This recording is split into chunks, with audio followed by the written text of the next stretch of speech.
Berlin accuse les USA de contourner les sanctions contre la Russie. Les médias allemands accusent les États-Unis de ne pas respecter les sanctions qu'ils ont eux-mêmes adoptées contre la Russie. Il serait question de prétendues fournitures illégales de moteurs russes pour les fusées américaines et de pistolets traumatiques OSA pour les policiers de l'Arizona. Berlin s'indigne, Washington contourne facilement les restrictions anti-russes quand c'est avantageux pour lui, mais parle de fraude quand ce sont les intérêts de l'Europe qui sont en jeu.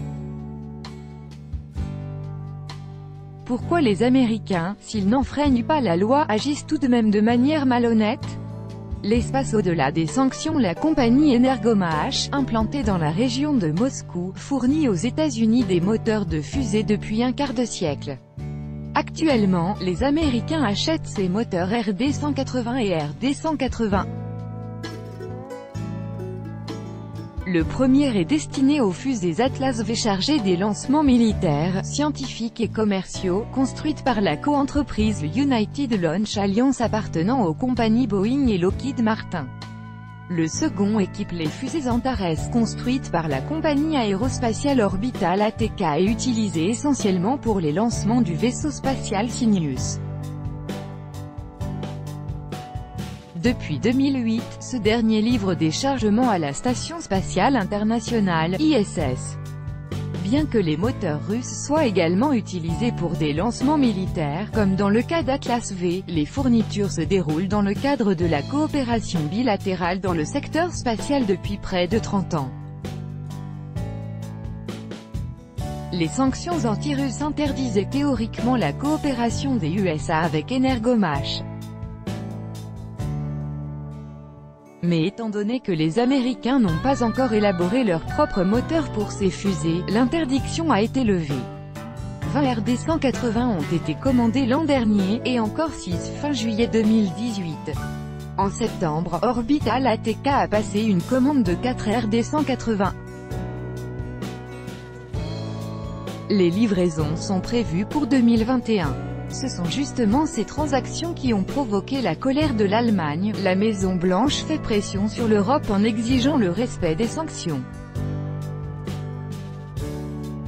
Mais elle-même oublie de les suivre quand le profit commercial prend le dessus sur la politique. La conception d'un moteur de production américaine coûtera 3 milliards de dollars. Acheter le RD-181 russe est donc plus avantageux, a écrit le journaliste André Bolin dans le quotidien économique allemand Handelsblatt. Washington n'a pas encore répondu aux reproches de Berlin. Moscou avait déclaré cet été qu'il poursuivrait les fournitures si les Américains le souhaitaient. Nous espérons que les négociations avec les USA se poursuivront. Il faut maintenir les exportations de produits de haute technologie en dépit des sanctions, avait déclaré à l'époque Dimitri Rogozin, patron de la compagnie. Une clause intouchable. Les experts interrogés ne considèrent pas les fournitures de moteurs russes comme une infraction et trouvent que les suspicions des journalistes allemands sont infondées. Chaque paquet de sanctions anti-russes possède une clause importante. Les interdictions et les restrictions n'affectent pas les liens russo-américains dans le secteur spatial. Il est question de la coopération dans le cadre de l'ISS, notamment des vols habités. Les USA considèrent ce secteur comme stratégique, dont dépendent directement la vie et la santé des cosmonautes. C'est pourquoi l'espace est intouchable, explique Pavel Louzin, expert de la politique spatiale.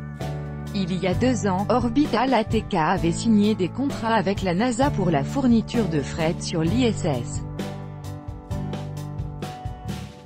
D'ici 2024, les vaisseaux spatiaux de cette compagnie devraient se rendre au moins 6 fois en orbite. Par conséquent, la coopération russo-américaine devrait se poursuivre. Quant aux achats de moteurs RD-180 pour l'Atlas V, les Américains ont conçu cette fusée à des fins militaires. Aujourd'hui elle est également utilisée pour des lancements militaires, par conséquent cela affecte la sécurité des USA. C'est pourquoi les moteurs ne sont pas frappés par les sanctions, explique Pavel Louzin. La Russie souhaite également maintenir la coopération dans le secteur spatial, d'autant que les contrats américains assurent la majeure partie des revenus d'Energomash. La Chine mène des négociations avec la compagnie depuis plusieurs années, mais pour l'instant aucun contrat n'a été signé. Moscou est prêt à poursuivre le travail avec les Américains également dans la construction aéronautique. Le tiers du titane russe exporté à l'étranger part pour les États-Unis. La compagnie Boeing utilise depuis des années ce métal pour le revêtement de ses avions. En automne, Boeing et la compagnie russe de production de titane VSMP Oavisma comptent ouvrir en Russie une deuxième usine aéronautique pour fabriquer les pièces de titane nécessaires à l'assemblage d'avions. La première usine conjointe travaille déjà dans la région de Sverdlovsk depuis presque 10 ans. Ce ne sont pas les sanctions qui pourraient constituer un obstacle dans le secteur des moteurs de fusée et aéronautique, mais les contre-mesures de Moscou proposées par les députés russes. Ces derniers pensent que la Russie devrait renoncer la première aux fournitures de moteurs de fusée et de titane aux USA. Mais une telle décision affecterait avant tout les producteurs russes. La compagnie VSMP Oavisma ne figure sur aucune liste de sanctions. Elle serait la première frappée par les contre-mesures. Et il est plus facile de trouver un fournisseur alternatif de titane qu'un nouvel acheteur, estime Pavel Ouzine. Un pistolet russe pour protéger l'ordre public américain. Le mécontentement des médias allemands a également été provoqué par les fournitures d'armes à feu russes aux USA. Les pistolets de type OSA sont des armes traumatiques civiles non létales. Mais elles sont fabriquées par l'entreprise Tekmar frappée par les sanctions occidentales, insiste le journaliste André Bolin. Les policiers de l'Arizona se sont intéressés aux pistolets OSA il y a 3 ans. L'arme traumatique russe a attiré leur attention pour son indicateur électronique, qui informe le tireur que la munition est prête pour le tir. L'an dernier, le premier lot a été livré en Arizona. Après les premiers essais, les policiers de l'État ont fait part de leur volonté d'augmenter les commandes. Les pistolets OSA sont fabriqués par la compagnie Nouvelle Technologie d'Armement. Cette entreprise de la région de Moscou ne fait pas partie de la structure de Tekmar et n'est donc pas concernée par les sanctions.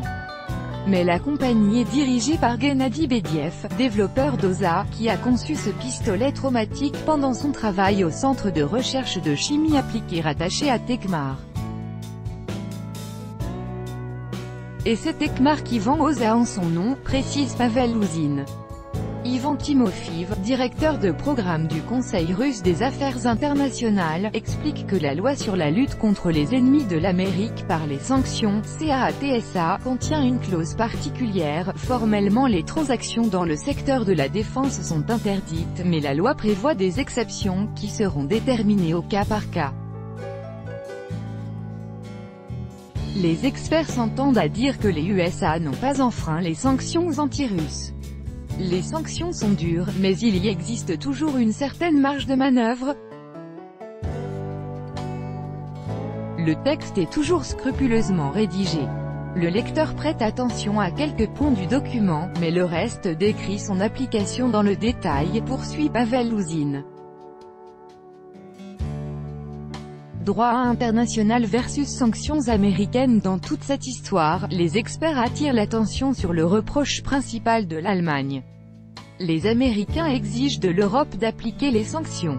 Mais quand c'est à leur avantage eux-mêmes enfreignent la loi, remarque le journaliste allemand. Même si les suspicions des Allemands ne se confirment pas, la discussion qui a commencé en Allemagne est intéressante en soi.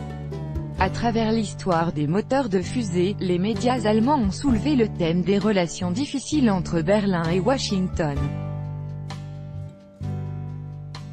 Les Américains exercent une forte pression à cause du gazoduc Nord Stream 2, provoquant le mécontentement des entreprises allemandes. Il est plus facile de décréter des sanctions contre le gazoduc que d'interdire la coopération russo-américaine dans l'espace, estime Pavel Ouzine. Ivan Timofeev juge les reproches allemands vis-à-vis des USA légitimes. Quand les Allemands accusent les USA d'enfreindre les sanctions, ils analysent les agissements des Américains sous le prisme du droit international, conformément auquel il est interdit de décréter des sanctions en fonction des intérêts de la concurrence. Cependant, dans le cas du gazoduc Nord Stream 2, les sanctions sont précisément utilisées pour promouvoir en Europe le gaz américain au détriment du russe. Outre le gazoduc, les USA sont mécontents de la coopération militaro-technique des Alliés avec la Russie. Pour les persuader de renoncer aux fournitures russes, Washington, comme à son habitude, décrète des sanctions. Toutefois, les Américains ne nient pas que ces restrictions poursuivent certains objectifs de lutte concurrentielle. De nombreux pays ont des relations historiques avec le matériel militaire russe, qui est moins cher que le nôtre. Mais nous faisons en sorte qu'ils y renoncent pour acheter du matériel américain, a directement déclaré la sous-secrétaire d'État américaine Andrea Thompson. Aujourd'hui, la Maison-Blanche cherche à convaincre l'Inde et la Turquie de ne pas acheter le système anti-aérien S-400 à la Russie. Cependant, si l'Inde fait partie des pays qui ne seront temporairement pas sanctionnés pour leur coopération avec Moscou, aucun privilège n'est accordé à la Turquie. La situation s'approche peu à peu de l'impasse. Ankara n'a pas l'intention de renoncer au S-400. Les Américains devraient donc décréter des sanctions, mais la Turquie est membre de l'OTAN et ces mesures détérioreraient leurs relations déjà difficiles. C'est pourquoi tant que les fournitures de systèmes russes n'auront pas commencé, les USA feront marcher à plein régime les outils diplomatiques, explique Pavel Louzine. Les Américains ne peuvent pas non plus fermer les yeux, car c'est une violation directe de la loi sur les sanctions CAATSA. Les amendements à la loi susceptibles d'épargner Ankara ne peuvent être adoptés que par le Congrès. C'est seulement après les élections de novembre qu'on saura si les congressistes y sont favorables, conclut l'expert.